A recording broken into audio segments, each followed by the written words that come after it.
Talk to us. Where are you from? Well, you know what? I'm just a country gal. I am from Oklahoma City, Oklahoma, red dirt and trees. That's my story. And I moved here to the North Texas area. Goodness, about 30, goodness, it's been that long, about 35 years ago, just over 35 years. So I guess that makes me a Texanite. That's exactly what it is. You're here now. We're not going to let Yeah. you go. Yes. So Right? all of the hats that I wear, the balls that I keep in the air, I'm a mom. Of course, I'm a nana, not a granny, right? Okay. Can't call me grandma. Um, and I do community. That's a part of my lifeline. I started in corporate America on my journey here, and maybe we'll talk a little bit about that in a bit, where I transitioned from corporate America to not this so dream job of real estate that I've been in 27 years.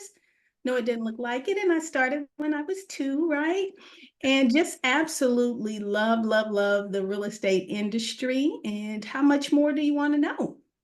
You know what? That is so typical of the mega agents that accompany us here each and every week. I think that it's a formula for success. If you don't truly love what you do, then there'll never be the success or the money that comes from it.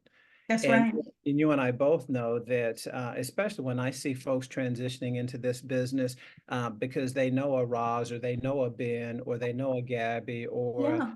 a Christina, because we make this look easy and we know that it's not. Oh And my. all of a sudden they get in and they're like, what the hell did I sign up for? Right. Exactly. I know the transition from corporate America, I could earn 26 paychecks and show up 8 hours and just be average. But no, I decided to jump off of that cliff and go into entrepreneurship because that's what it is in real estate. You're Yes. your business. You are your business, right? And I traded 40 hours, Ben, for 60 to 80. Now go add that up. I know, right? I know. Lonnie, it doesn't make sense, right? But that's what people do. So I understand it. So and you've made this transition from corporate America to this, right? Trading, I think, what we thought was, you know, the discipline to the flexibility, and Yeah. realize that, oh man, there's no flexibility over here, or there can be, but it's tough. And I think the flexibility of this industry is a curse for many of us if you don't employ some discipline, each and every day. So how Absolutely. what did that look like, especially in the early years for you, right? Corporate Man. America, I'm sure you were probably there at 8 o'clock and you probably got a chance to leave at 6 o'clock and you got the 1 hour break and that kind of thing. What did that look like? Well, I tell you, the transition 27 years ago was my life was different. I was about to be married to a wonderful husband that I am married to today of 27 years. I call him my LL Cool J. And we actually met in corporate America. And I had just shared with him my aspirations regarding real estate. So, sometimes that perfect storm happens then where, okay, you're thinking about making a move, but, life can happen to us and in us and through us. And I just had a situation at my job that made me jump off that cliff a little bit earlier than I wanted to. But one thing that I did have was great discipline in corporate habits. I had a boss who was fair. She was mean as heck, boy. She was colder than a witch's tit. I tell you, but she really groomed me for what I was jumping into. Because I did have to show up on time. I did have to work harder, right? Do more than what I was paid for to be even transition into a management position in corporate America. So if I just may be transparent because I think that's why people are here. They're wanting to hear like, wow, I could take something from Ben's story, her story, and really thrive. The key was at that particular time, I was not educated. I did not have a formal degree. I was who I am. You know what I mean? And I was divorced, about to be married again to my wonderful husband of 27 years. And I was on this corporate ladder where I had shattered my own glass ceiling. You know, where did they do that at? You are who you are with these kids, you're single, and you're jumping off the ledge to do what? You know, get somewhere and sit down with comfortability. But what I aspired at that time was to be that PTA mom, right? I did want to be able to have a schedule where if I was going to work really, really, really hard, 12, 14 hours a day, that if I wanted to go to a soccer game, if I wanted to, you know, go to a cheerleading, a cheer event with my kids, that I could. And I'm like, well, I never dreamed of this job. And there was a perfect collision that happened. And it's like, wow, let's see how real estate helps me afford those dreams. So back to your question of, okay, how did it work? Well, I remember driving from Plano, Texas to Mesquite, Texas off of 80 every day. So I still had the discipline to get up and drive that far to a little 900 square foot office. I started with a boutique brokerage. And, you know, we didn't have technology then, Ben. I remember my broker at the time, she was flipping through the drawer, and I'm like, what is she looking for? She's like, well, this is your first day. She's like, I'm going to give you an assignment. And she pulled out this thick, just scroll of leads, prospects from various events, open houses. She said, keep calling until you get an appointment. And that's where I started. We remember those days, right? I remember when I went my first day, they put a phone book in front of me, and I thought, what am I supposed to do with that? And they were like, start with the A's. And I'm like, the phone book was that thick. And I'm like, are you kidding me? I didn't know what I signed up for. I did not. I was naive. It's okay. But Yeah. here we are. Here we Here are. we are. Here Here we we are. are. Wow.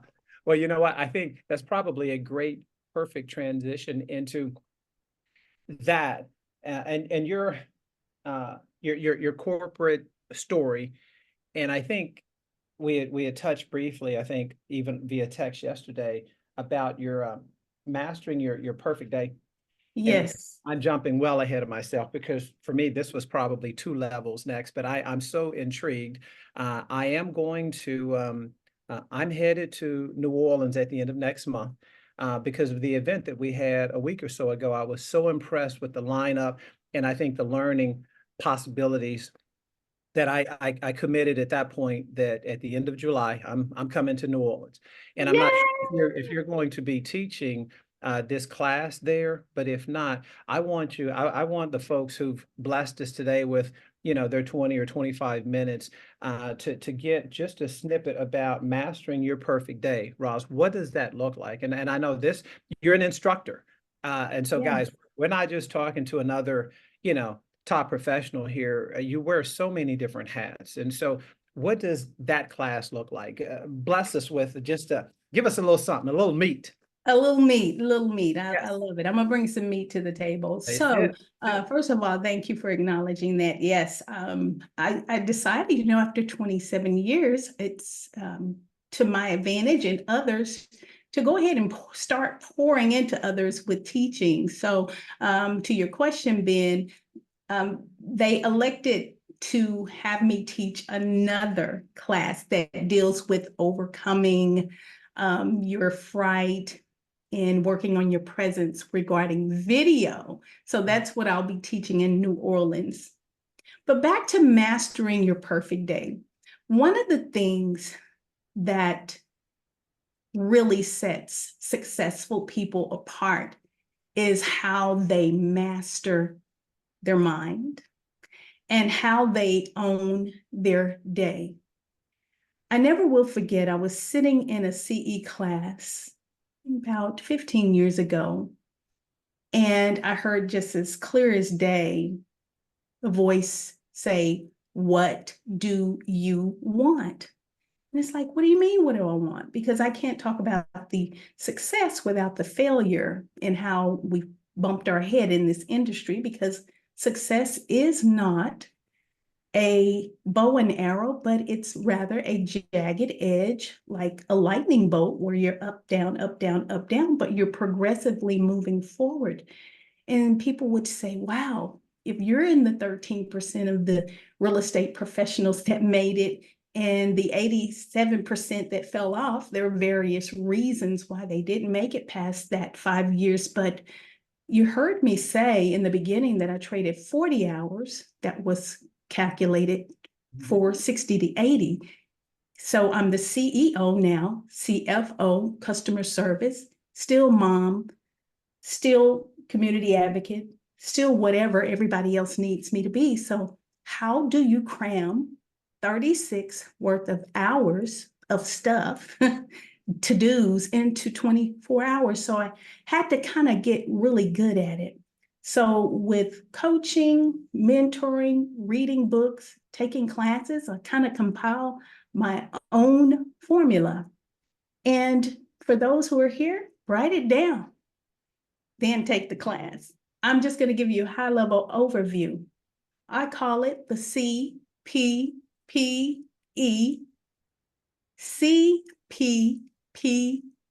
formula. First of all, you got to get up and command your day. We have to get up and tell our day how it's going to behave and where it's going.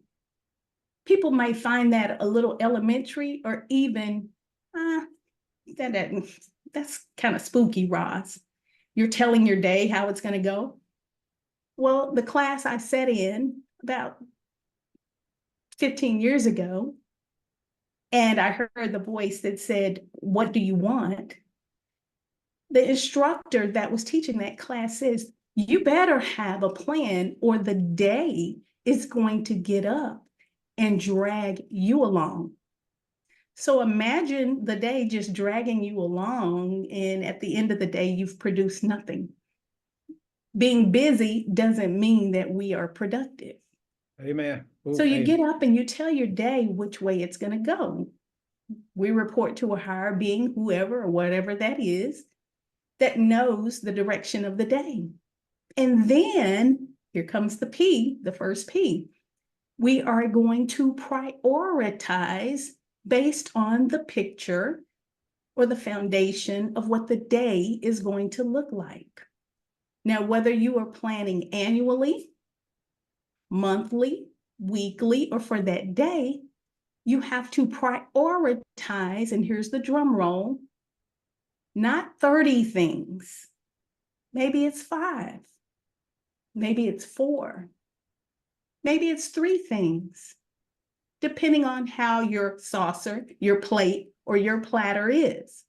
I'm a person who I carry a lot, and I have psyched myself up and conditioned myself to operate like that, but with structure.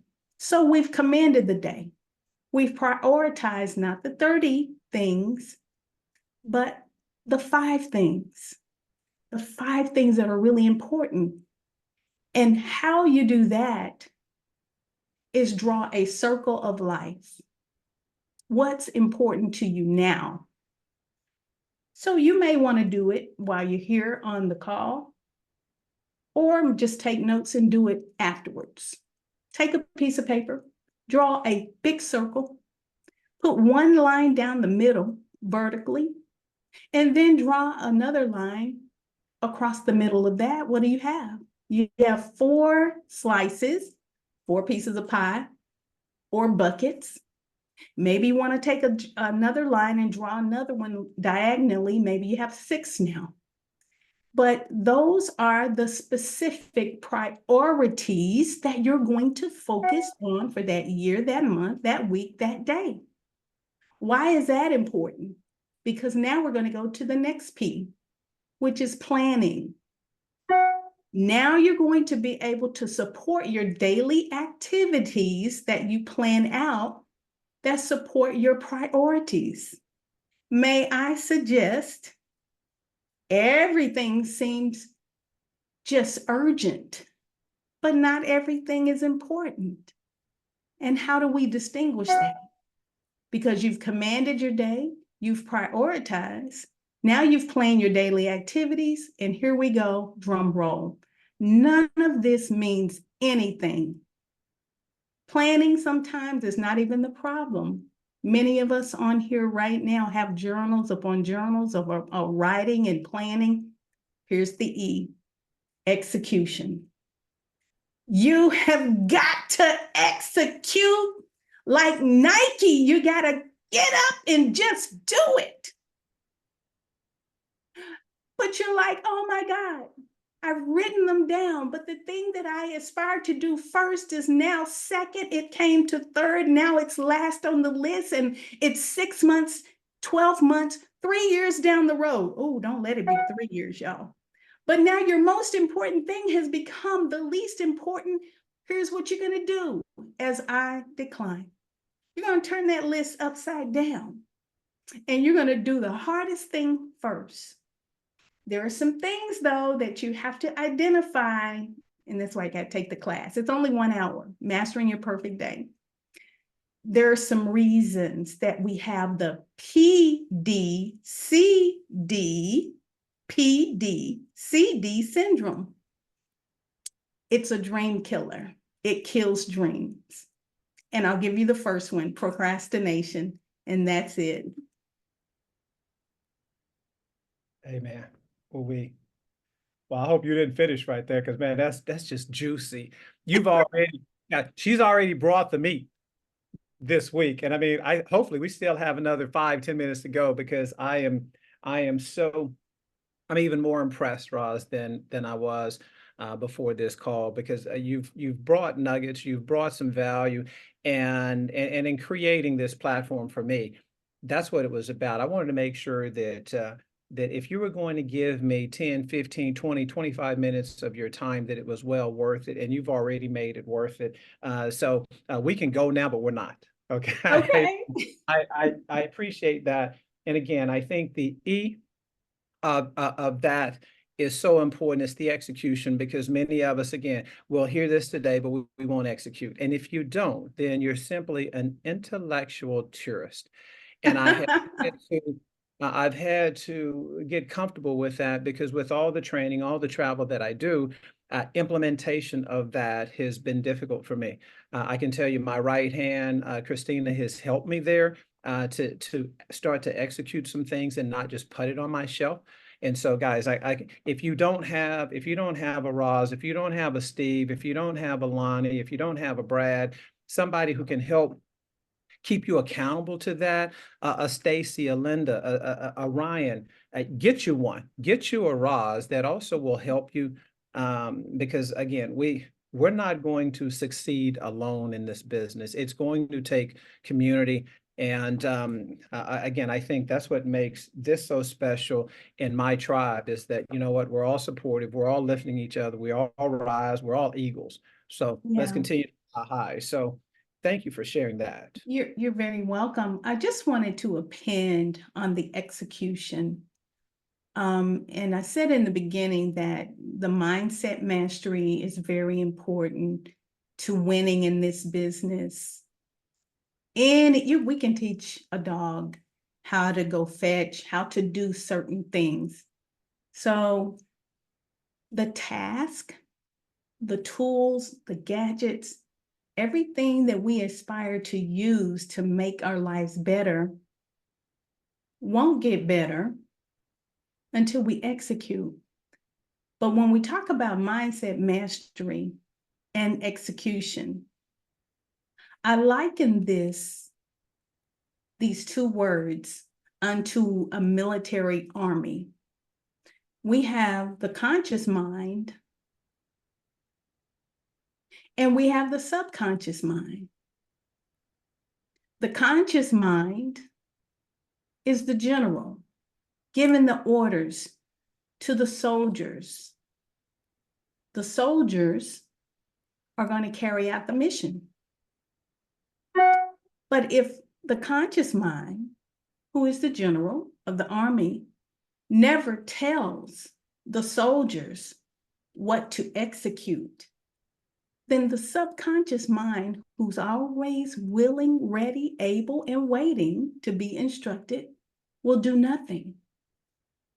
The soldiers will never usurp the authority of the general. So our conscious mind has to get up and speak every day to our subconscious to carry out the things that we're supposed to do. And one thing that helps is to reflect before you go to bed over what you have to do the next day. Why? It's because those little soldiers, that subconscious mind, even when we sleep, they're getting in position to carry out what we have to do the next day. Powerful, powerful. You're I I can't tell you how impressed I am with that, because I self-discovered many years ago, because most folks know I have a sleep disorder that's pretty severe. And part of that is when I lay down, the opposite happens. My mind speeds up, my heart rate increases, my eyes won't stay shut. My mind is going 1,000 miles an hour. And one way I used to help reduce that was I kept a micro recorder next to my bed. And so I would just speak into it the things that I needed to do, wanted to do, that were on my mind, and it helped me relax a little bit. So, and it also helped prepare me for the following day. Again, going back to your CPPE, it helped me to command the day, because I knew what to expect, and I prioritized the 3 or 4 things that were truly important that needed to get done that day. So, and it's amazing how sometimes we self-discover these things, and you know, again, it's great when a professional like you can illustrate this in a class or in a an acronym or something to help us. So again, it works, guys. You just have to do it. And I can tell you, in this industry, um, if we don't command the day, like I said, the day can get away from us, and we can be dragged in 1,000 different directions. So focus. I Yes. handle maybe your, eat that frog like you had mentioned, right? Get the tough assignment done early, so that it doesn't drag on all day and not get accomplished. So thank you for sharing all of that and more. I will ask you this again. I know do you instruct at CCAR or Metrotex, or where do you teach? I actually am certified through Agent Advantage to teach at CCAR. Have a couple of classes coming up there, RPR. I'm actually teaching with Metrotex as well. I'll be doing broker responsibility actually in Duncanville on tomorrow. And actually am a certified teacher with Texas Realtors. So I partner with builders, title companies, and serve their communities as well. I also have a nonprofit organization, Arbrook Cares. Arbrook Cares. I had a mentor from the SBA tell me years ago, she said, Roz, you're so deep in community. You've partnered with the city of Plano. You're always teaching. How come you do not have a nonprofit? So I did follow her advice and formed the nonprofit Arbrook Cares. And basically our mission is to align with those institutions, organizations, banks, et cetera, alike, that have a mission to help more renters become homeowners, and teach financial literacy as well. It's one thing to get a home, it's another thing to keep a home, and not just from the aspect of, helping someone lift themselves from being a renter, but even those that have equity, they're equity rich, but don't know how to procure or grow that equity. We have partners that we teach investing as well. So I love that. You know what? In the last few minutes we have, because I think this is perfect. Um, Christina, I think this is something that I need to pursue, because, there's so many things that I contribute to: my time, my money, having that, I think a group like yours would also help me take it to the next level and serve more. For a couple of minutes, let's just talk. I know it's something that's important to you and I, is increasing, shortening the gap between home ownership for the minority to the majority, right? Absolutely. Here we're running about 44, 45, maybe as high as 46%. I think everything that you support is an effort to reduce that gap.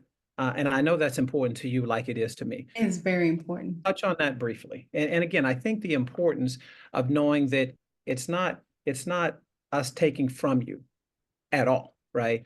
Because we're not, I don't think we're in competition with you. And for us to win, you have to lose. That's a mentality I think that the majority suffers from, and that's not the case. No, it definitely isn't. And I was so thrilled to have you join NARAB, National Association of Real Estate Brokers.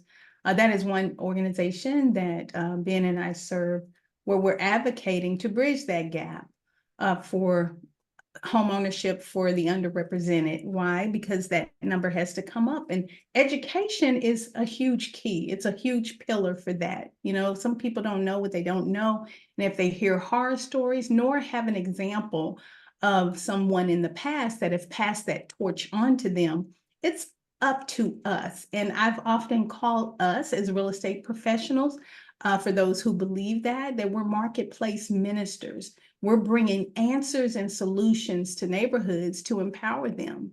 And this is something that they will pass along to their children and children's children to create legacy wealth. So that's really what it's all about. Did you say marketplace ministry? What did you say? That's what I said.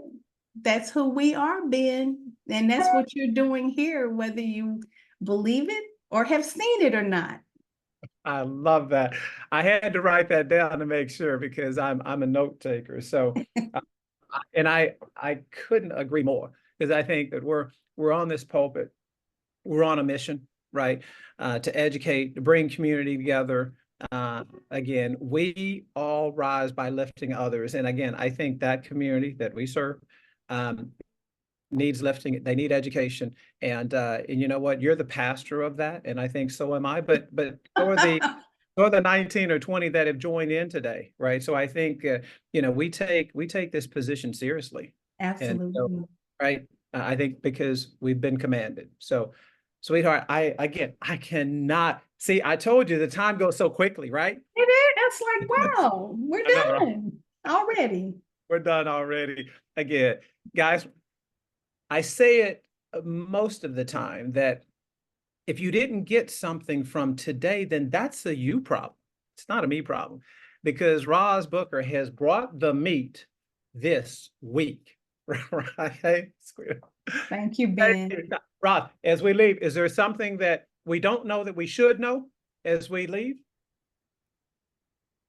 Um, don't stop at go. And y'all go catch that one. Let that one sit right there. Don't stop at go.